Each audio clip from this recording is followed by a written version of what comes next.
মোহনবাগান মুম্বাইকে টক্কর দেওয়ার জন্য এই পথটা অবলম্বন করতে পারে ওড়িশা। ভালো দল গঠন করার পরেও আসেনি সাফল্য।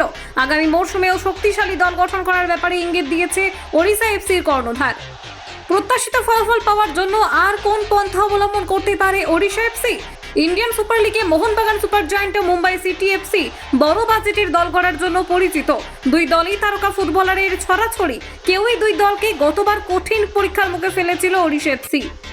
পরের মরশুমেও এই একই ধারা বজায় রাখার চেষ্টা করবে দল। নতুন মরশুমের জন্য কি হতে পারে ওড়িশা এফসির টার্গেট? ওড়িশা এফসি নিঃসন্দেহে পরের মরশুমে আরও এক ধাপ এগিয়ে যাওয়ার চেষ্টা করবে। এবার ভালো দল গড়েও প্রত্যাশা মতো সাফল্য আসেনি। সামনের মরশুমে খেতাব জয়ের চেষ্টা করবে দল। সের্জিও লোবেরার দর্শন মেনেই তৈরি করা হতে পারে দল।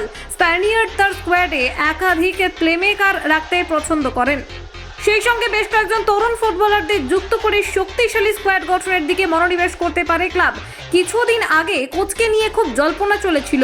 আপাতত এই জল্পনা অনেকটাই নিরসন হয়েছে। এখন মনে করা হচ্ছে লোবেরাকে সামনে রেখেই দল গড়তে পারে ওড়িশা এফসি।